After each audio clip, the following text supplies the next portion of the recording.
Jesus at the tomb of Lazarus is a model of grieving, empathy, and hope. Jesus asks where they have laid Lazarus, and Jesus arrives apparently late at the tomb of his dear friend Lazarus. The two sisters, in their grief, characterized by bewilderment and anger, demonstrate their faith in Jesus by saying, "Lord, if you had been here." But Jesus is in control. He knows what the outcome of this sad scene will be. He knows the higher, broader plan that will be woven into this incident, a demonstration of victory over death through faith in him. He reassures Martha that there is a life after death. He asks her to affirm her faith, and then he visits the tomb. To begin with, he grieves, but those two words, Jesus wept, perhaps tells us more about the compassion of Jesus than any other. He was grieving not only with and for the sisters, but at the ugliness and futility of death, at the marring of his Father's design for life, and for the many who had already known its finality.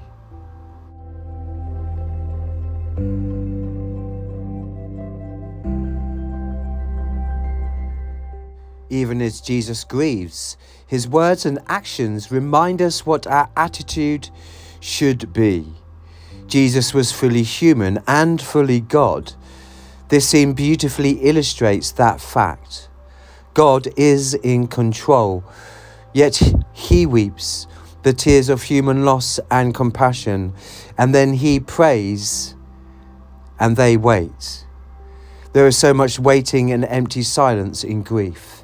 It is filled with a mix of bitterness and pain, fragile hope and trust that Martha and Mary felt as they stood by the tomb, their eyes upon Jesus. Heaviness and hope mingled uneasily in their hearts. You can see the tomb of Lazarus in Bethany today. It is some distant underground. About 20 circular steps take you downwards to a series of small chambers, the last of which, the burial chamber, requires crawling under a ledge of rock on hands and knees to reach it. Consequently, Lazarus' appearance would not have been instantaneous at Jesus' call to come out. It would have taken him some time to come, to unwind the most restrictive clothes from his face and arms and legs, to raise himself stiff from the deepest of sleeps, death, to his feet. Then he would have to crawl through a gap, stagger along the passageway, and climb those 20 steps. All the time, the crowd outside would be waiting, hanging on to Jesus' words, wondering, hoping beyond hope. Until at last there is a little shuffle, and Lazarus appears, dazed, amazed, covering his eyes against the bright of the light of day.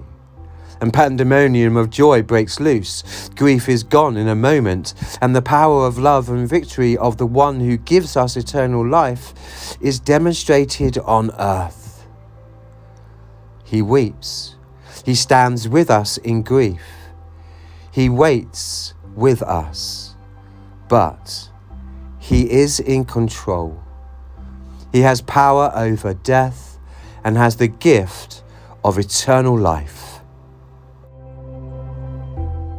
Perhaps the way those who care can best be the channel of God's love in bereavement is to mourn with those who mourn, to help those of us who grieve express our anger, face our fear, find or affirm our faith, and to wait with us in the face of the tomb that is life, through all the wondering and the hoping, until that day when pandemonium and joy breaks loose and grief is gone in a moment.